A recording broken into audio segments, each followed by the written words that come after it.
Boa tarde, Vamos lá. mestre. Os, Ô, Leandro San, como é que tá? como vai o senhor? Eu tô aqui bem, graças a Deus. Tô aqui no calor danado, mas tá bem. Como é que o senhor descobriu o karatê? Olha, eu comecei o karatê bem cedo, rapaz, aos 9 anos de idade, lá no Ceará. Foi um pessoal da Marinha, que foi lá na cidade na época, foi recrutar jovens para a escola de aprendizes marinheiros. Eles ficaram lá uns 6 meses, né? Aí eles começaram, aí deram aula de educação física, essas coisas todas, né? E na época tudo era novidade, né? Aí apareceu um cara lá dando aula de karatê, aí eu comecei lá. Comecei aos 9 anos de idade. Aí daí tomei gosto pela coisa Até e tô hoje. até hoje. E tô até hoje. Quantos anos, mestre, de karatê? Olha, pelas minhas contas, 52 anos. Vai fazer 53 ano que vem. Uma vida, né, mestre? E o senhor tem muita história, então, para contar, né, dentro do karatê. Ah, eu acho que uma noite é pouco para a gente sentar e conversar. Olha, a nível de competição, deixa eu falar deixa eu confessar uma coisa particular. Eu jamais imaginei que o karatê ia me levar tão longe, né? Porque desde cedo eu descobri que não era bom de forró, apesar de ter nascido na terra do forró, não era bom de futebol, mas era bom de, era bom de briga. Tá certo. Desde, aí logo cedo eu comecei a ver o negócio, né? Na verdade, nunca briguei, não. Eu fui obrigado a me defender, aí acabei descobrindo que eu era habilidoso para isso. Aí foi por causa disso que eu comecei, né? Mas olha, isso para os novos que vão ouvir isso aqui, com certeza eu gostaria que eles se ligassem no que eu vou falar, mas eu jamais imaginei que o karatê me levasse tão longe. Eu conheci 9 países pela seleção brasileira de karatê. Um desses foi o Japão, né? E a América Latina eu não conheço toda, né? Eu fiz todos os pan-americanos que você possa imaginar, pan-americano, sul-americano, participei de 5 mundiais na Itália, 2 no México, pan-americano no México, um no Brasil, entre outros países que eu nem me lembro mais aí. Mas eu tenho certificado, isso tudo que eu estou falando, não é de bobeira, não é de boca não, tá? Eu tenho as fotos e tenho o certificado para provar, tá? Naquele tempo não tinha internet, mas tinha máquina fotográfica, né? Ah, eu com certeza, muitas lembranças, muitas recordações, né, mestre? Sim, e eu bebi nas melhores fontes, né? Só para vocês terem uma ideia, eu viajava, a gente ficava no mesmo quarto. Eu ficava junto com o Benedito Mão de Ferro, Muito. ele e mais uns dois, que a gente dividia os quartos, né? Nos apartamentos lá, nos hotéis. Então, além sem- dele ser um grande conhecedor, era um grande brincalhão. Ele era muito gozador, mas isso aí só o pessoal que tinha mais intimidade com ele pode dizer. Mas, paralelamente, eu treinava com ele e era aluno do Furushô, né? Eu fui aluno do Sensei Furushô por 28 anos, né? Legal, mestre. E como é que foi treinar com o Furushow? Como é que foi essa. Como é que o senhor chegou no Furushow? O senhor ficou 28 anos treinando com ele, uma vida inteira, né? Aprendeu muita coisa. Bem, antes de falar do Furushô, tem que falar do que veio antes, né? Quando eu cheguei no Rio de Janeiro, né? Eu vim para o Rio de Janeiro aos 18 anos, né? Aí vim para ficar um ano e fiquei 42. Já estou há 42 anos aqui. Casei, né? Construí família e estamos por aí. É, mas antes eu treinei, como eu já tinha vindo de uma experiência de karatê, eu passei um tempo lá na Paraíba também. Meu pai trabalhava numa empresa que montava a parte de laticínios, né? Aí ele foi transferido para Campina Grande. Aí lá eu cheguei lá aos 12 anos de idade, né? E fiquei lá até os 18. É tanto que a minha documentação é toda da Paraíba, né? Serviu o exército lá, o pessoal acha que eu sou paraibano, quando vê meus documentos. Não tenho nada contra não, né? Quase casei com uma paraibana braba lá, mas não deu certo não. Mas deixa eu explicar. Aí então, lá eu também continuei o karatê. Para vocês terem uma ideia, a minha linhagem de karatê é das antigas, mas bem antiga mesmo. O sensei, não era um sensei na época, ele era faixa verde, naquele tempo era difícil ver um faixa preta, que dava aula pra gente, era o Joaquim, o apelido dele é Joaquim Pé de Ferro. Mas o cara ele era muito duro nos treinamentos, mas era bom. Foi muito. Então, eu tenho muitas boas lembranças dessa época, né? Eu tenho grandes amigos que moram lá até hoje, né? E aí, a partir daí, eu fui embora, depois que completei a maioridade, meus pais voltaram para o Ceará, eu tive que voltar. Aí eu vim para o Rio de Janeiro. Chegando aqui no Rio de Janeiro, eu fui treinar com quem? Fui treinar com o Ronaldo Carlos da Silva, o Cara, eu posso dizer, o pessoal da minha idade vai saber que eu estou falando, e os que não têm noção disso, pode até não concordar. Mas eu considero o Ronaldo Carlos o Pelé dos karatecas. Porque ele só tinha duas regras quando ele ia, na vida dele. Ele dizia sempre pra gente, quando ele ia competir, né? Ele falava assim, ou eu ganho na, na luta, ou eu sou expulso por excesso de contato. E na maioria das vezes ele foi expulso por excesso de contato, mas ele era um karateca temido. Até quando ele ia treinar com a gente, ele batia muito na gente. Não é bater, ele não tinha esse negócio de ficar com esse negócio assim de karatê Nutella, não. Era Dash Barai, era maior Shigeri, era Maigiri, jogava o cara na parede, caía sentado, sem fala, levantava, bora de novo. Então eu fui formado dessa forma. Aí depois que eu tive uma mudança de trabalho, mudei o horário de trabalho. Aí o próprio Ronaldo Carlos me indicou um outro professor, né, que era o famoso Almir Menezes, mais conhecido como Almir Cavalo. Só tem nome brabo na minha lista. Imagina. Mas o pessoal que tem mais de 40 anos de karatê vai saber. Todos eles eram alunos do Tanaka, do dojo mais antigo do Rio de Janeiro, que é a Kobukan. São a moda antiga, que não tinha regras, não tinha. As regras tinham. Você era sorteado para lutar com um atleta, não importa o tamanho dele, nem o peso, nem a altura, nem a idade, era por sorteio. A categoria absoluta, né? Na época que eu competi, eu nunca lutei com um cara do meu tamanho. Eu tenho 1,65 m, mas eu só lutava de 1,70 m, 1,80 m, 2 metros. Quando eu fui competir no México, eu lutei com um cara com 2,5 m de altura, um canadense. Ganhei por um Vasari. Mas não porque eu fosse, digamos, superior a ele, muito pelo contrário, eu usei de conhecimento, né? Porque lá no México, a gente fica exposto à altitude, né? Então, quando você começa a praticar esporte, é tanto que na capital mexicana raramente tem competições assim. É sempre direcionado para as cidades do interior, que são mais de menor altitude. Você vai lutar, uma luta de karatê, que era 2 minutos de luta, você só conseguia ter energia para 25 segundos, 30 segundos no máximo, cara. Porque você ficava sem oxigênio, você ficava sem ar, passava mal, desmaiava, ficava zonzo, né? Aí o meu treinador muito sábio, que era o sensei Takashi Shigeda, né, que já faleceu, que Deus o tem lá no céu dos samurais, chegou para mim e falou assim, ele me chamava de Chiquinho. Chiquinho, tá vendo aquele cara ali, aquele pequenininho ali? Eu fui ali pro outro lado, é um cara grande pra caramba. Ele vai ser o seu adversário, mas fica tranquilo que você já ganhou dele. Aí eu falei, como é que você tem tanta certeza? É simples, cara, nós estamos no México, né, rapaz? Eu já lutei aqui, eu sei como é que é isso. Ele não sabe, você está sabendo agora. Você só tem 25 segundos para dar um golpe nele e marcar um vazare. Depois disso, vocês dois não vão fazer mais nada porque a musculatura não vai responder a nada. Foi dito e feito. Aí, como eu era pequenininho, eu usava muito a minha velocidade, né? Aí, assim, eu consegui pegar ele num contrapé e dei um guiaco, aí marquei o guiaco e fui pro clinch, né? Aí o árbitro marcou o guiaco e venci a luta por um vazare. Depois disso, não conseguia fazer mais nada, cara. É como se os músculos virassem geleia. Você manda o comando para a perna não anda. Você quer ir andar, o pé não anda. É um negócio muito estranho. Então, a minha vivência de karateka, eu aprendi. Eu não tenho como ensinar isso para meus alunos. Já ensinei muita coisa para karatecas, né? Mas é o tipo de coisa que só consegue aprender fazendo, né? Então, esse é uma das. Agora, voltando para o Furoshu, para a pergunta. Aí, depois disso, eu treinei anos a fio com o Sensei Almir, né? E aí depois eu também por mudança de horário, eu fui treinar karatê com o Furushu. Foi quando chegou o Kanazawa. Ele trouxe o Kanazawa pela primeira vez aqui. Aí eu fui ao seminário do Kanazawa e gostei da metodologia.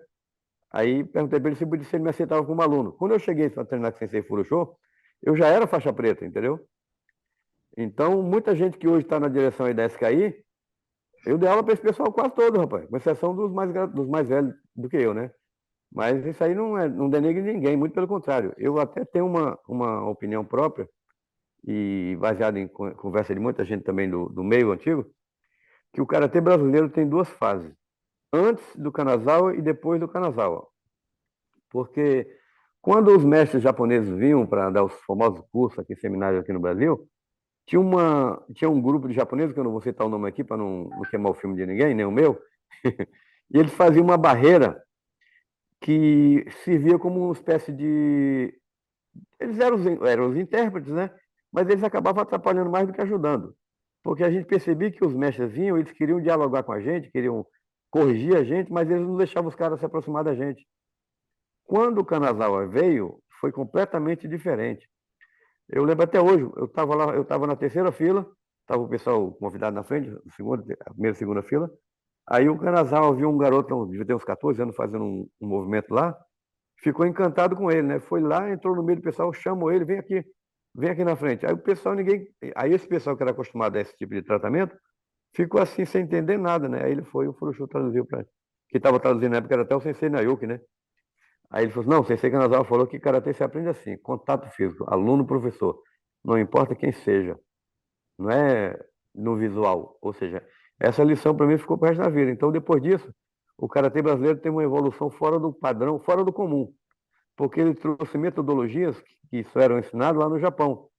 E por ele ser amigo do sensei Sagara, que é um dos grandes responsáveis por ter trazido o Kanazawa aqui, os dois, muita gente não sabe, mas o sensei Sagara, que é lá de São Paulo, era professor do Furushou e era amigo de quarto da universidade, ele e o Kanazawa lá na Universidade de Tóquio. Olha só que beleza. Ah, Aí, em função de. Então, pouca gente sabe disso. Agora vamos ficar sabendo depois do que eu estou falando, né? Aí, em função disso, começamos a competir, fomos para o Pan-Americano no México, Mundial no México, a Venezuela, Uruguai, essas coisas todas, aí acabamos indo para o Campeonato Mundial em Tóquio, né? Chegando lá, tem até umas coisas engraçadas, quase que eu fui preso pela polícia japonesa no aeroporto. Deixa eu contar por quê. Não, preso não, mas eu fui detido. Ninguém sabe disso. Só eu mais uns dois. Quando o Kanazawa esteve aqui, aí o Furushou andou o Brasil todo com ele, né? Eu fiquei só aqui na região do Rio de Janeiro. Aí ele nunca tinha provado palmito na vida dele. Aliás, nenhum estrangeiro que vem para o Brasil, quando prova palmito, fica apaixonado. Sabe as coisas que ele mais gostou na vida? Foi mamão, papaya e o nosso café com leite, né? E palmito. Ele ficava maluco, rapaz, comendo palmito, né? Aí, conclusão, assim que nós fomos para o México, o sensei Furushou chegou para mim e falou assim, ô, Francisco, ele me chama Francisco San. Ô, sensei, ó, você vai levar essa caixa de palmito para o Canasal. Você que vai levar na sua bagagem, se vira aí.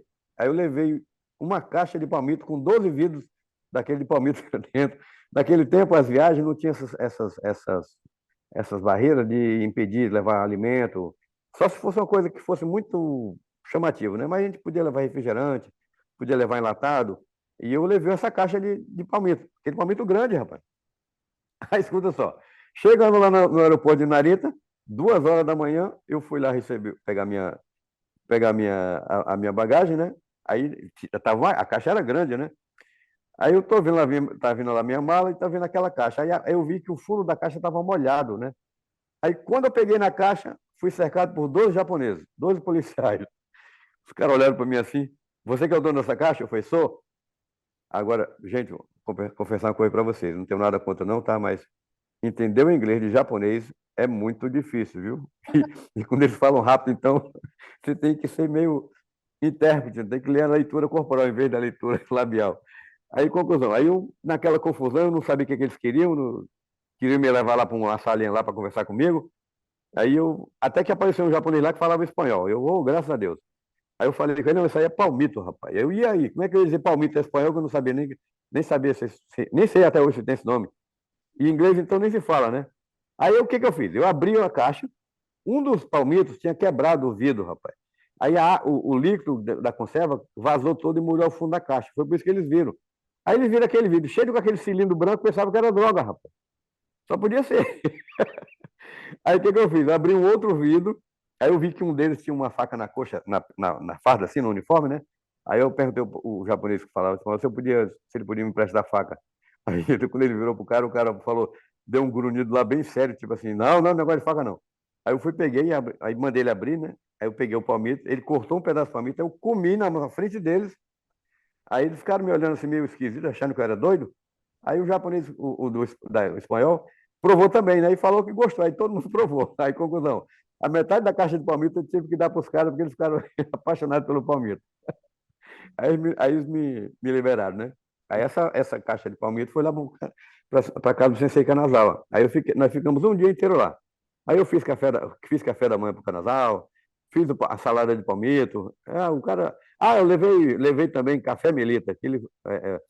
Eu sugiro a vocês que são atletas hoje, qualquer lugar do mundo que vocês forem viajar, o melhor presente que vocês possam dar para quem quer que seja é café. O nosso café é muito valorizado lá fora e muito bom, né? Mas era costume nosso levar aqueles café empacotado a vácuo, de pacote de 250 gramas, né? A gente levava uma caixa com 5 quilos, cara, ou duas, né? Aí o Sensei Furuchá era craque nisso. Quando ele ia se reunir com os mestres lá, ele falava, me chamava assim, Chiquinho, me dá 4 pacotes aí. Eu dava 4 pacotes para ele, ele lá dava um para cada um. Os caras só faltavam beijar ele, cara. Então, quando viu que era café brasileiro. Então, essas experiências de vida é o que faz a gente crescer e evoluir, né? Então, eu sou um privilegiado, fui um privilegiado. Bebi nas fontes mais fidedignas do karatê antigo. Eu acho que do meu tempo, não sei quantos mil faixas pretas o Furo Show fez só aqui no Rio de Janeiro, eu acho que só tem uns 5 ou 6 que mantêm a linhagem dele, entendeu? E eu sou um deles. Mas continue aí, eu tô falando demais. Não, essas curiosidades, né, essa história toda, essa vivência, isso traz uma bagagem imensurável, né, mestre? Isso Sim, traz um conhecimento que poucos têm e até mesmo muitos hoje em dia não querem nem buscar, né? Porque hoje o karatê se resumiu: karatê no Miyako, no Maiwashi, mal Maigeri, e acha que está tudo bem, está tudo certo, que já está treinando. Não tem mais, não se faz uma leitura de um livro do Funakoshi, não se busca conhecimento, com conhecimento profundo, né? Não se usa pois é.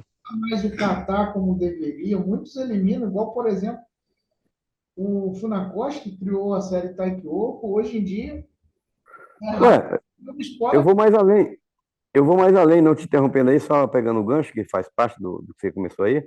Quando eu dou meus seminários, que eu dou muito seminário lá pro lado da região norte, Belém, Manaus, né? Já fui até para lá no Acre, Roraima, né? Você fala no Nordeste, que eu vou regularmente a cada 3 meses, né? Eu encontro pessoas graduadas, tão graduadas quanto eu, às vezes até mais, que não sabiam da existência que o nosso Karatê Shotokan tem 9 quedas. E o pessoal não sabia disso, cara. Aliás, na realidade, eram 10 quedas, tá? Uma das quedas, o Funakoshi retirou, porque no momento que você derruba o cara pode ter uma ruptura da cervical. Então, ele tirou essa técnica, porque por mais cuidado que você tenha com o seu companheiro, você pode acabar lesionando ele. Aí ele tirou essa. Aí agora eu vou mais fundo, né? Porque, de onde ele tirou essas quedas? Ele não inventou. Veio da mesma origem da escola da Itoryu, onde o Jigoro Kano tirou o judô, onde o Morihei Ueshiba tirou o aikido e o Okuyama tirou o hakuryu, ou seja, todos da escola da Itoryu, que era da linhagem do Sogaku Takeda. Aí o pessoal não estuda, pensa que cara até só Maigiri do que esquerda, direita, frente, atrás, eles não sabem nem a origem de onde veio. Pois Ou é, seja, e se contentam com a versão dos que não estudaram, passam para eles acham que está certo. Eu tenho cada discussão acalorada às vezes no meu seminário lá, mas e às vezes eu passo mais de 2 horas dando aula para eles teórica do que a prática. Mas faz parte, né? Mas isso. aí, continue. Mas, mestre, como é que o senhor hoje, com toda essa bagagem do karatê tradicional, essa vivência que o senhor teve com o karatê fora do país, como é que o senhor vê hoje o karatê, essa divisão que se criou entre karatê olímpico, karatê tradicional, o karatê voltado mais para a arte marcial, né? O karatê budô, o karatê jutsu? Qual a principal diferença entre eles? O que é bom em um, o que é ruim no outro? Como é que o senhor enxerga isso hoje? Olha, na realidade eu enxergo com um tremendo desapontamento e com dor no coração, né? Porque o pessoal novo, quando eu falo novo, que tem menos de 25 anos, não, que tem até 30 anos de idade. Eu estou com 62, né? Logo, logo farei 63. Então, quando eu falo dos caras que têm 30, eu estou com 30 anos na frente deles. Ou seja, eu vejo com grande pesar, porque o karatê sofreu grandes influências, mais a nível comercial e político do que propriamente técnico, né? Ou seja, com isso ele sofreu as inevitáveis separações. Ou seja, teve gente que sabia e sabe da importância do karatê e resolveu não passar isso à frente. Aí resolveu entrar para esse lado comercial. Aí criaram o karatê competitivo, né? Que foi totalmente modificado lá na Europa, né? E o pessoal da Europa é mais voltado para isso, então eles criaram várias vertentes que acabam refletindo aqui no Brasil e no mundo todo, né? Então, quando alguém fala para mim, eu treino karatê, eu falei, tá, mas qual karatê? Aí o cara fica olhando para mim como se eu fosse um ET. Eu falei, ó, aí ele fala, não, eu tô competindo. Então você faz karatê competição. É diferente. Ele, como diferente? Eu falei, é simples.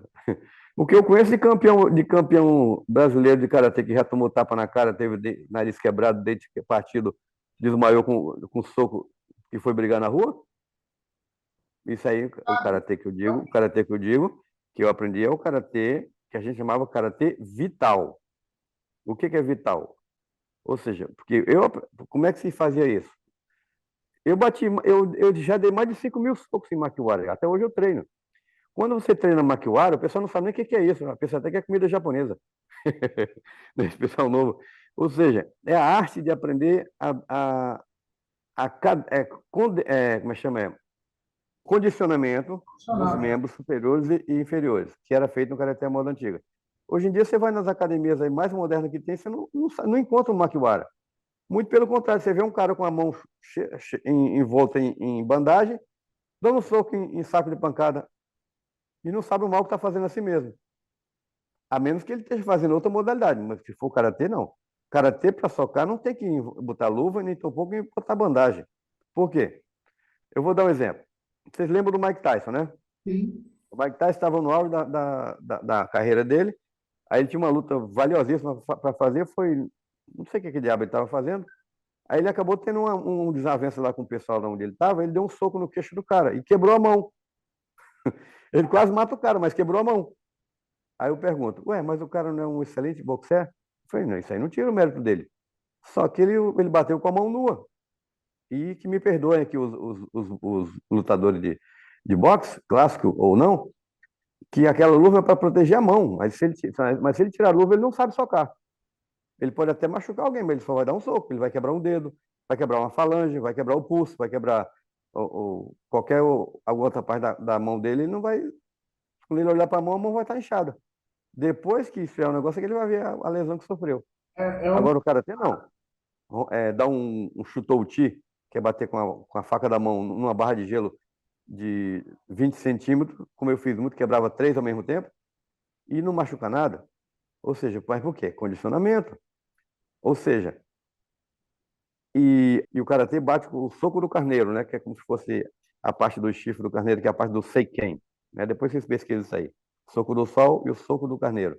Agora, as outras artes marciais, qualquer uma que seja, se colocar bandagem na mão, você vai despreparar as suas articulações. porque não condiz. Infelizmente. Aí se ele tiver que dar um soco na rua para se defender, ele dá um soco. Mas só vai dar um. Porque ele vai se arrebentar todo.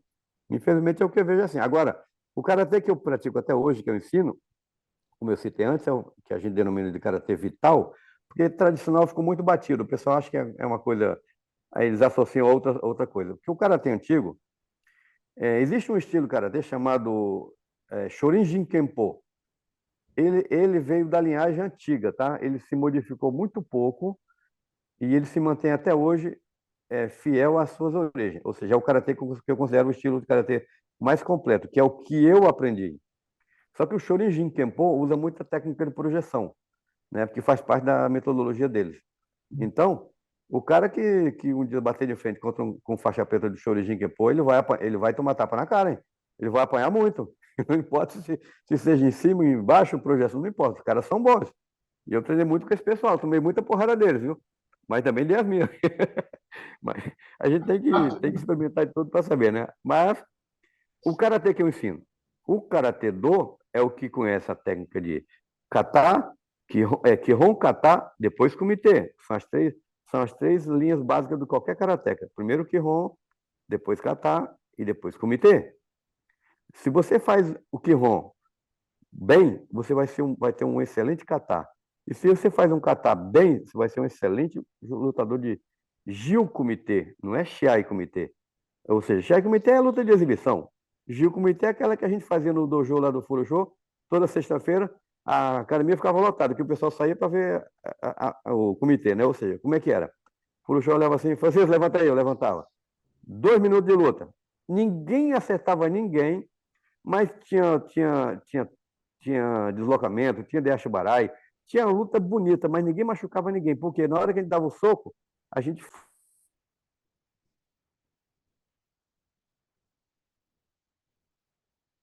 Mestre, cortou aí seu áudio. Entrou uma ligação aqui. Eu parei onde? Eu parei onde?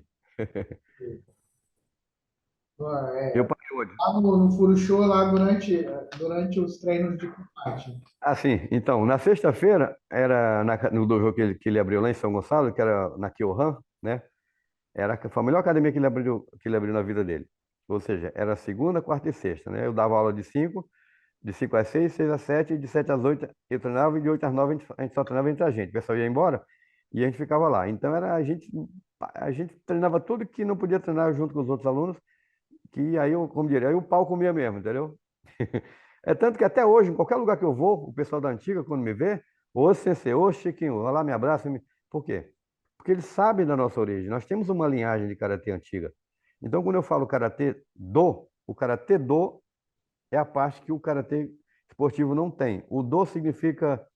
Tem várias interpretações. Deixa eu tentar falar isso aqui, antes que.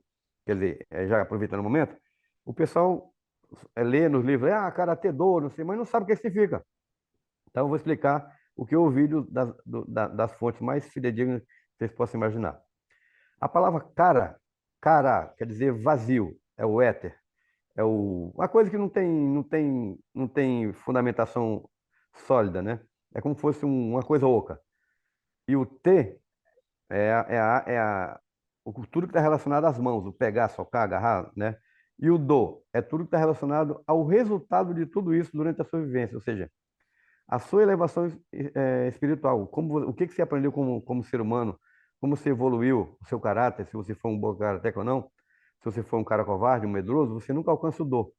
Então, só alcança o do aqueles karatecas que lutaram, foram corretos e não foram medrosos nem covardes. Por exemplo, até hoje, os meus melhores amigos foram os meus piores adversários, que a gente saía na porrada mesmo, dentro do dojo lá do Cotô, acabava a luta, ia tomar suco laranja depois lá, e a gente namorava com as irmãs dos outros, essas coisas todas, e era tudo amigo. Ou seja, dentro do dojo eram dois karatecas, mas fora eram amigos. Isso está inserido no contexto do do. Então significa o caminho das mãos vazias, que é mais do que isso. O caminho, o cara quer dizer você se esvaziar, tirar de dentro de si as maldades, as más intenções, é, o que você pretende, os maus pensamentos, essas coisas, os planejamentos, esse é o cara, é o vazio, você se esvaziar disso. E o T é você colocar em prática através do corpo. Quando fala T, é a mão, mas é o corpo todo. E o do é o resultado disso. Então, é assim que se interpreta o karatê do. E hoje o do se perdeu. Eu conheço pelo menos só 5 grupos que se mantêm no Brasil que mantêm essa metodologia que o Furusho tinha. Eles perderam a vontade de competir, porque isso aí já passou da. Eles não precisam mais, eles não querem mais provar nada para ninguém, né? É assim que eu vejo.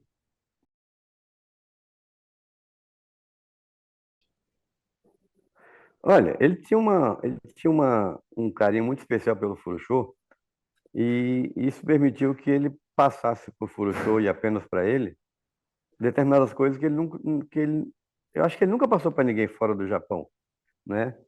Mas isso que eu acho, até já comentei muitas vezes em alguns lugares que eu fui, que o karatê que nós sabemos hoje, os japoneses esconderam muita coisa, principalmente nas aplicações de bunkai e kata, né?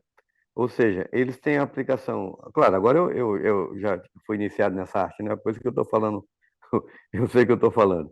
Mas você pode ver, você pode ir em qualquer lugar do Brasil, num curso de aplicação de kata, vai ser tudo igual. Ou seja, porque o pessoal só repete aquela parte engessada do que foi passado. A culpa não é deles, é da linhagem que eles seguem. Só que com o advento da vinda do Kanazawa, o que nós fazíamos, que eu até uso o nome de metodologia engessada, ou seja, eu vou citar um exemplo. Vamos fazer a aplicação do Ryan Nidan, né? Raiwan o quê? Defesa, soco, né?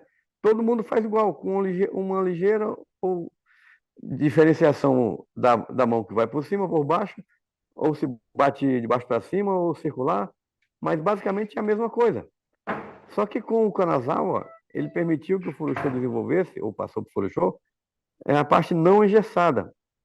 Ou seja, como seria no real. Ou seja, em vez de você fazer uma defesa básica seca, mecânica do karatê, você faz até ela no princípio. Mas no meio do caminho, ela modifica para uma postura que seria natural, de uma defesa natural do ser humano. Essa é a aplicação do karatê real. Só que muita gente não teve acesso a esse conhecimento e continua fazendo o karatê engessado, que campeia e manda fora. Entendeu? Essa é a minha opinião. Eu costumo falar da aplicação do Bunkai, né? Os nossos alunos aqui, Sim, e falar que existem três aplicações, três níveis de Bunkai, né, mestre? sim. Ela apresenta o nível mais raso, né, seria aquele a flor ali na água, né, na superfície da água. Seria o É o homo, que a gente chama de, o, é o que a gente chama de nível básico, é o homo, né? é aquilo que está visível, né? Isso, está na superfície, que todo mundo vê. Todo mundo técnico, bem engessado. E aí, quando você se aprofunda mais um pouco, você tem o Urá, que é aquilo que está um pouco que está Sim. invisível, né? Aquilo que está Uhum. oculto, que só quando você começa a treinar e se aprofundar em conhecimento, lendo livros do Kanazawa, lendo os livros do Sensei Nakoshi, lendo os livros de grandes mestres, e você tendo conhecimento, de ter a sorte de estar treinando com mestres que realmente conhecem, quando a pessoa começa a desenvolver, a perceber essa segunda fase do Bunkai, né? O Ura, ela Uhum. já começa a ter uma outra visão do Karatê, né? Uma outra Você, ação da técnica. você, você amplia seus horizontes. Começa a desenvolver essa parte, naturalmente vem a terceira fase do Bunkai, que é Sim. a fase Ronto. Ronto seria Uhum. a ação do Tatame, das técnicas de defesa, da sobrevivência, como era feito antigamente, porque o karatê antigamente era para sobrevivência, não era para buscar. Uhum. Era Ele pra... era para combate real. Ele era... Tanto que a gente fica indignado quando vê uma competição, fica um pouco indignado. A gente vai, participa, leva os alunos, tem criança, adolescente, e faz bem para eles competirem, né? Uhum. A gente às vezes fica indignado porque é tanta regra, e aí fizeram isso com o karatê, foram cortando Isso, isso. golpe do karatê Foram podando, na verdade foram a- podando a árvore. até se formar um até se formar um karatê próprio para Mutilado. torneio, né? Próprio para torneio, para competição, mas eu acho ainda que muito mutilado. Eu não Sim. sei a opinião do senhor, mas hoje em dia, antigamente o karatê, mesmo na competição, era um karatê mais forte, era um karatê até ruim para criança, para adolescente. Sim. Hoje, eu vejo da Uhum. forma, não sei se o senhor concorda comigo, o karatê poderia se adequar a ter mais, Hum. né, permitir mais golpes e usar de proteções, usar mais proteções nas crianças, nos adolescentes, e assim deixar ele mais evoluir um pouco mais, porque parece, a meu ver, que as competições, as regras das competições, elas se tornaram obsoletas diante da tecnologia que nós temos hoje, né? Com protetores Pois é. muito eficientes, Uhum. capacetes muito eficientes, protetor de tórax, a própria luva, protetor bucal, você tem aí a caneleira, você tem o protetor genital, você tem recursos que poderiam deixar o karatê, uma competição de karatê, mais dinâmicos, como acontece Isso. com outras artes marciais. O que o Eu senhor concordo plenamente. Ó, eu concordo plenamente. E vou até mais longe. É em função disso que tem uma modalidade de karatê que é muito divulgada lá na Europa, mais na Ásia. Ele é uma dissidência do Kyokushin, tá? É um dos alunos mais antigos do Oyama, que não contente com a metodologia que o Oyama praticava, de não socar no rosto, né? A metodologia deles é muito boa, do Kyokushin, né? Que é um karatê de resistência, de absorção de impacto e muita energia, né? Mas esse aluno não gosta, ele gostava ele queria socar no rosto, ele queria saber o impacto do soco do Kyokushin. Mas o Oyama não permitia isso. Mas por uma questão de entendimento da filosofia, integridade, essas coisas todas. Aí ele foi e criou uma modalidade chamada Kudo. Já ouviu falar? Ótimo, excelente. Então, eu considero essa modalidade de karatê a que mais se aproxima do que nós estamos discutindo aqui agora, da realidade, porque eles têm, aliás, eu já tive no seminário deles lá no Paraná. Olha, eu dei um soco com toda a minha força no acrílico do rosto do cara, joguei o cara para trás e o cara não sofreu nenhuma lesão, ou seja, nem eu. Porque aí eu queria comprar um capacete daquele. Aí o organizador falou assim: olha, infelizmente, nós não temos a permissão de vender esse tipo de capacete só para quem é membro da organização. Se você se tornar membro, você vai ter acesso. Ou seja, ele é feito de uma resina que ela é mais resistente que os próprios capacetes de motociclista e protege a cabeça toda. Eu vi um cara tomar uma washi na cabeça lá no treinamento, na luta deles. Se fosse sem capacete, o cara tinha ido direto para o hospital. Mas ele tomou uma washi e continuou lutando. Ou seja, mas foi um chute técnico, com velocidade e precisão, porque o cara sabia que ele estava protegido. Então, isso dá dinamicidade à técnica que nós aprendemos e temos a intenção de passar à frente. Mas, por falta dessa proteção para os atletas, eles se sentem desestimulados e até temerosos, né? Principalmente os pais, para fazer esse tipo de coisa. Mas eu acho que se adotarmos isso, como nós já estamos adotando no nosso sistema, a gente consegue chegar lá, entendeu? Essa é a minha opinião. A gente, pelo menos na nossa linhagem que a gente treina, né, mestre? Sim, Aqui a gente faz praticamente todas os treinamentos que antigamente se fazia, né? A gente treina projeção, treina as imobilizações, o Goshinjutsu, né? isso, os rolamentos, as Uma das partes que eu mais gosto dentro do Karatê. Uhum, Tenho a felicidade de tê-lo como mestre, um dos maiores especialistas, um dos grandes especialistas na parte de Goshinjutsu, que é o senhor. é bondade sua. E a gente aprende muito, não sendo modesto, mas a gente aprende muito com o senhor traz muito conhecimento para a gente. Então, e a gente aplica isso e a gente começa a ver o karatê de outra forma, de outro jeito. Sim. Uhum. Começa a passar o karatê com uma outra finalidade, não só de torneio, não só de competição, mas sim de aprendizado. E para Como que uma forma de resgate, né? sim, uma forma de resgate. O karatê, quando o Funakoshi ele desenvolveu a metodologia dele para passar para os civis, para tirar aquela marcialidade, para poder se adequar.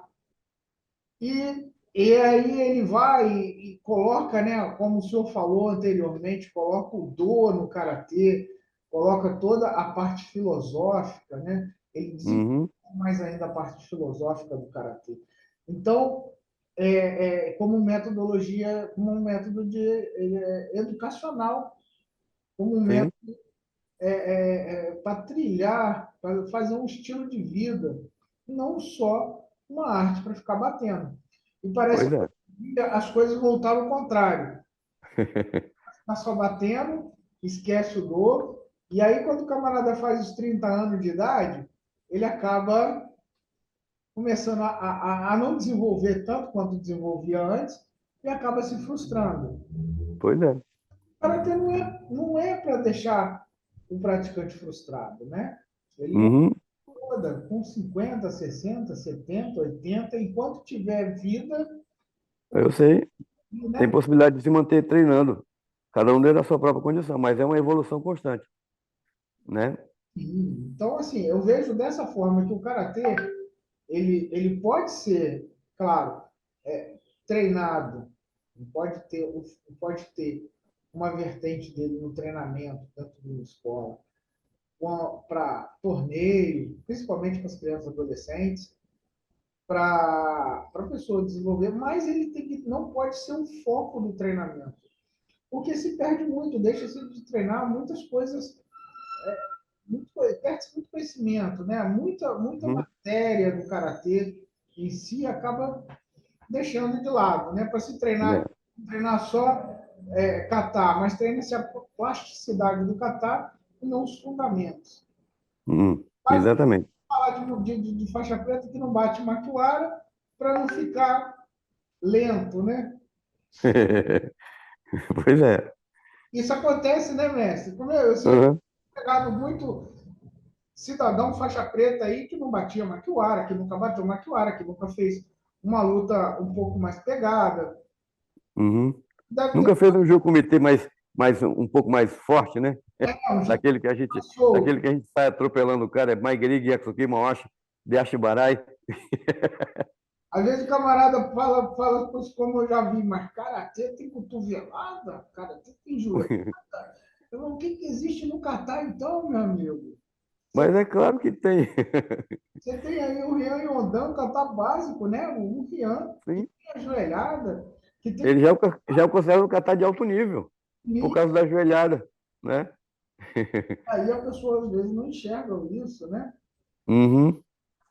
Hoje, Mas, eu acho muito importante isso, o resgate hoje em dia da arte marcial. Grandes mestres têm que ser valorizados. As pessoas mais experientes, os mestres mais experientes hoje têm que ser valorizados.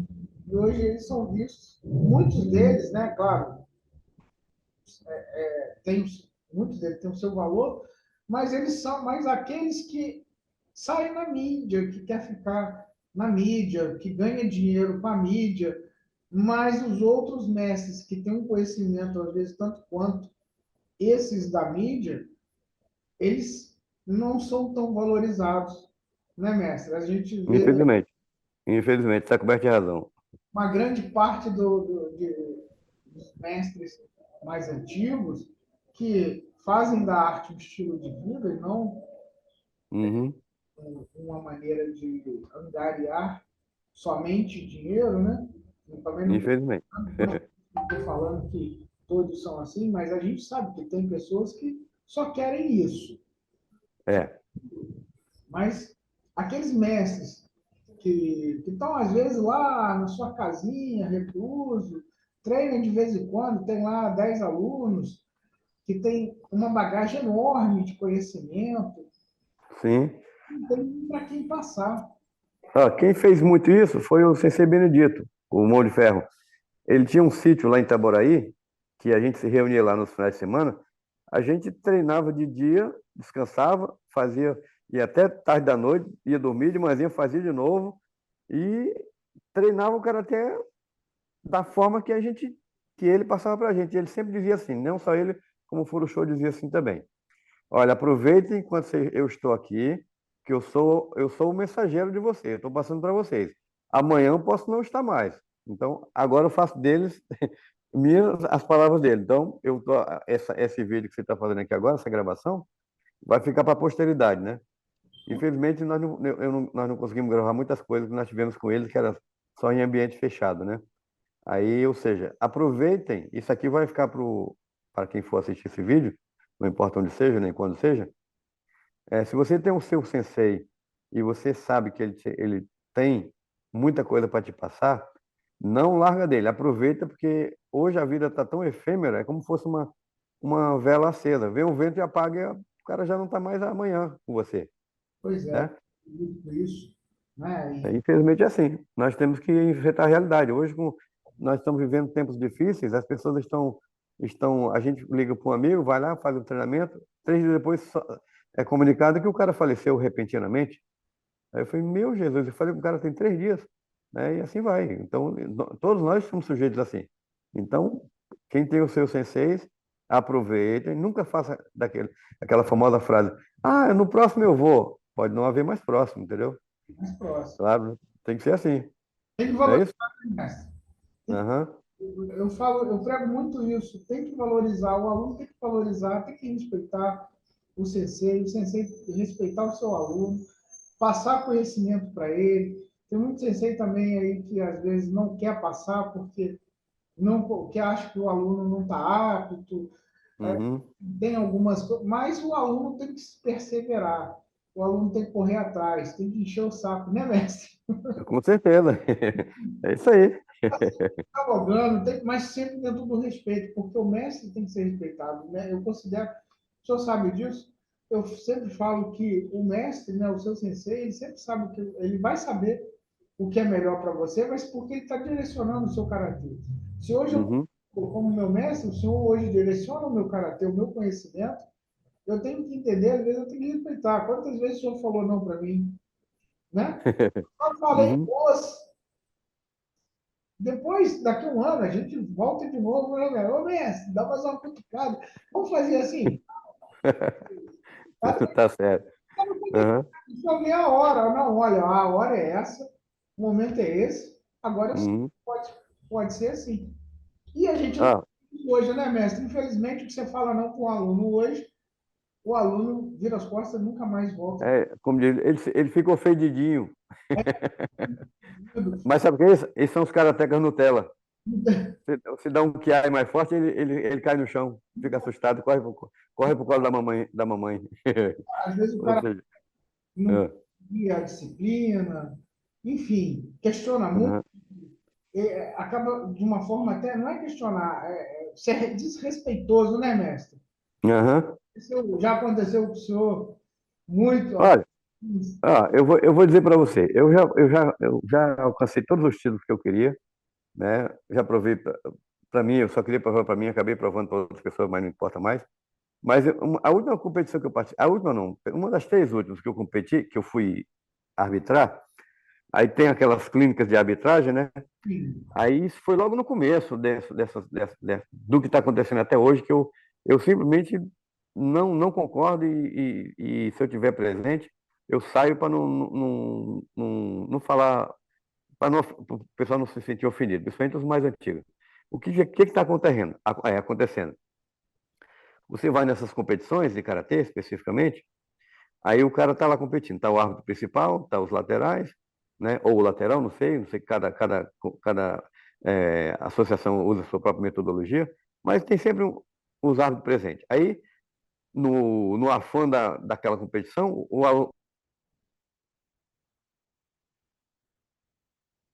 eu acho que cortou o áudio, mestre. Cortou o áudio. Não estou te ouvindo, não. tá bom, voltou? Ah, voltou, voltou. Então, aí só voltando, retomando o raciocínio. Aí você vê o cara competindo. Aí, nas de Mestre, arbitragem, eu fui bem sincero, gente. E tava lá os atletas presentes, né?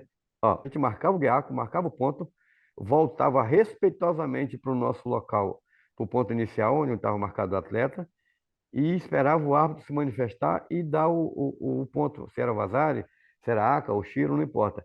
Hoje não. Quando o cara bate o Byakuzuki, que o árbitro marca o ponto, ele sai correndo feito um desvairado em volta do cotô, com a mão para cima, como se tivesse acertado na loteria. Isso é falta de respeito para com o adversário. Aí eu tive um problema sério lá, quase que eu apanho do pessoal. Só não apanhei porque me defenderam lá, porque, claro, ia ficar meio difícil. Eu poderia até apanhar, mas eu ia quebrar alguns ossos lá, ou de alguém, né? Foi numa competição lá em Minas, isso tem mais ou menos uns 20 anos. Teve a clínica de arbitragem. Eu falei, gente, na hora que eu for competir, que eu for arbitrar, se o primeiro atleta que fizer isso, eu vou dar chicaco nele. Chicaco, para quem não sabe, é desclassificação total da competição, tá, gente? É o cara ser expulso da competição. Aí eu fui bem claro. Tinha mais ou menos uns 50 lá. Eu fui, foi claro? Aí o pessoal, ouça, não, eu não vi ninguém, todo mundo faz, todo mundo ouça, né? Aí eu tava lá na competição, arbitrei em primeiro lugar, a oitava de final, tal, tal. Na quarta de final, não, na semifinal, tá lá o cara que era muito bom, karateca, né? Esqueceu completamente do que prometeu. Quando ele deu ponto, que eu dei o vazar, ele saiu correndo feito um louco, foi comemorar lá fora, para depois vir pro Cotô. Quando ele chegou, eu olhei para ele, Chicaco, cara, o ginásio veio abaixo. Aí foi a metade do ginásio queria me bater, a outra metade queria me defender, porque aí o cara foi lá, o cara lá do microfone, lá, do microfone, falou assim, ó, gente, para quem não está entendendo nada, aconteceu isso, isso e isso, e o mestre aqui presente foi rigoroso, ele foi correto. O atleta é que, por algum motivo, ou esqueceu ou não quis levar a sério. Então, se ele decidiu, está mantido. Ou seja, ele foi desclassificado, poderia ter sido campeão, e eu expulsei ele da competição porque eu cumpri a minha palavra e ele tinha prometido. Então, por causa disso, eu fiquei desestimulado a participar dessas competições. De vez em quando alguém me chama, eu vou lá, mas não quero mais esse negócio, não. Vou lá só. Eu posso dar até seminário, mas o negócio de arbitragem, só se for no dojo do Leandro. Tem Tá uma bom? situação nessa em relação a isso. Hã? É uma Hã? situação, um acontecimento, foi até Sim. com o nosso aluno aqui. Vamos fazer um torneio, né? Fomos competir num torneio, levei eles lá. E na competição, durante a competição, durante a luta, o, o outro competidor da outra escola fez a pontuação durante o combate, o tempo acabou, e ele ganhou a luta. Foi uma luta muito difícil para ele. Foi uma luta muito difícil. Quando o árbitro deu o nocaute, ele saiu dando cambalhota na frente do adversário dele, que era um aluno nosso aqui. E ele continuou comemorando, não como se tivesse feito um gol, como se ele tivesse num jogo, Uhum. uma pelada. Sei. E reclamar com a arbitragem que aquilo era uma falta de respeito muito grande, porque comemorar ponto é uma falta de respeito muito grande. Não condiz com o nosso dojoku, não condiz com a nossa. Com a Isso é a nossa falta do dor. Isso é falta de dor. é. E aí, o que eu ouvi de um mestre bem graduado, foi a seguinte expressão, foi a seguinte frase: estamos no Brasil. Olha, eu posso falar uma coisa para você? Nós Não estamos sei que, não valorizando. sei quem é um, escuta, não sei quem é um mestre, você não precisa dizer também, mas eu tenho certeza que esse cara nunca competiu fora do Brasil. Que Olha que eu acredito que pela graduação, pela origem, tá? Pela origem dele, eu acho que ele veio de fora. Não vou nem entrar ah, no mas não, mas isso não torna ele competidor, né? Mas é, vamos lá. é um mestre conceituado aí, Uhum, mas o que ele me falou só desvalorizou mais ainda a nossa arte, né? com certeza. Infelizmente tem muito disso aí ainda, né? Mestre, para a gente fechar, qual a mensagem que o Tá senhor bom. dá hoje, agora, para quem já é graduado, para o pessoal que está meio perdido aí no karatê, o pessoal que Olha, está iniciando? infelizmente o fator vaidade e o fator financeiro é o que está campeando e está mandando na evolução do karatê. Mandando não, está afundando na realidade. Mas existe ainda muitas ilhas de boa vontade e com muita gente de conhecimento, né? Ou seja, quem está perdido, que acha que não tem mais onde aprender, se engana redondamente. É só procurar e procurar com bons olhos e se você não tem um contato que te diga isso, procure os mais antigos. Mesmo os mais antigos que não estão mais dispostos a dar aula, sabe que há alguém que está disposto. Então, se o cara que realmente quiser evoluir no karatê, ele tem que buscar as origens, os antigos, que eles que são os detentores do conhecimento. E, infelizmente, esse karatê moderno está aí, é, não vai muito à frente, não. A tendência dele é virar nem sei o que, nem sei, uma valsa, vai virar uma valsa aí, um tango, né? Eu, Mas vai ser qualquer coisa menos karatê, ok?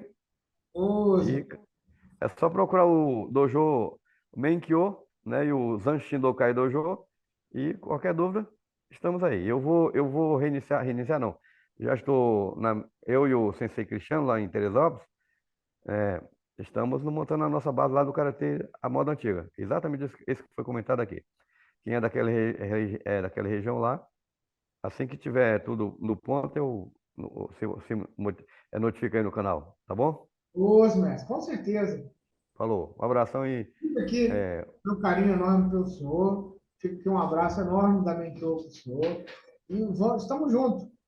os, da mesma forma aqui. Abraço. Os, tchau, Os. mestre. Tchau.